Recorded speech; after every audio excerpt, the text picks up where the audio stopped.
विरासत भूल न जाना, विरासत भूल न जाना, विरासत भूल न जाना, विरासत भूल न जाना। नमस्कार, आज विरासत में एक बार फिर आप लोगों का स्वागत है। आप सब देख रहे हैं विरासत, अपनी विरासत, भोजपुरी और मैथिली के अनेक विलुप्त होते हुए गीतों को। मैंने पहले भी कहा था कि आपको मैं दिखलाऊंगा, सुनाऊंगा बिहार और झारखंड के अनेक लोक धुन, अनेक लोक संगीत। आज मैं एक नए गायक, एक नई धरोहर और एक नई शख्सियत से मिलवा रहा हूँ। बनले बरियारी रहली वो खारी में डोर से, बनले बरियारी रहली वो खारी में डोर से, मैया जसोदा काना पहले कोना भोर से, मैया जसोदा काना पहले कोना भोर से, बनले बरियारी रहली वो खारी में डोर से, बनले बरियारी रहली वो खारी में डोर से, मैया जसोदा काना पहले कोना भोर से, मैया जसोदा काना पहले कोना भोर से।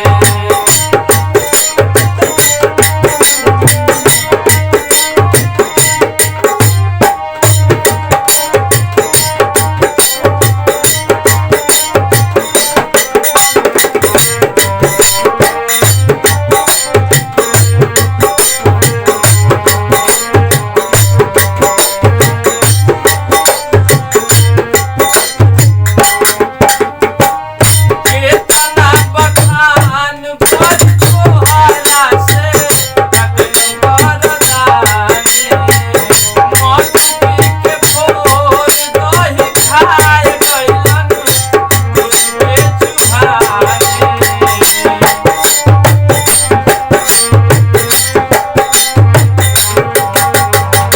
केतना बखान पर तोहरा से लगली बरदानी, मटकी के फोर दही खाए गइलन उसके चुहानी।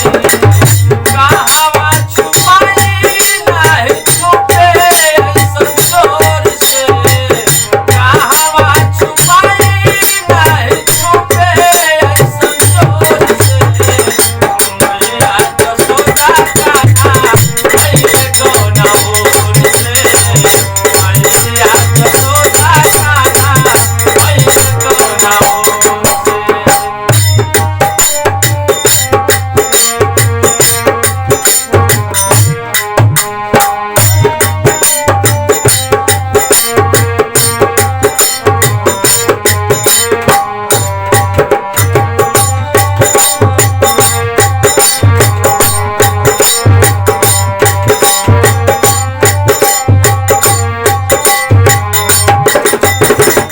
गुस्सा में रात होके नाचेली जसोदा मैया, झूठे छलांग लगावल बाटे बड़े जदुरैया।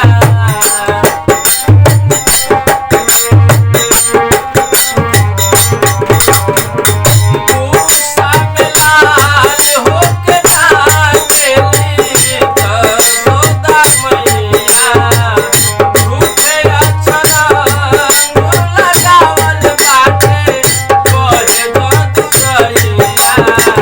चुगली भिगाई देल सुसुक सुसुक लोर से, चुगली भिगाई देल सुसुक सुसुक लोर से, मैया जसोदा काना पहले कोना भोर से, मैया जसोदा काना पहले कोना भोर से।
आज के लिए बस इतना ही।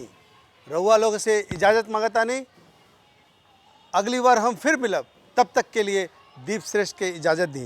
नमस्कार। विरासत भूल न जाना, विरासत भूल न जाना। विरासत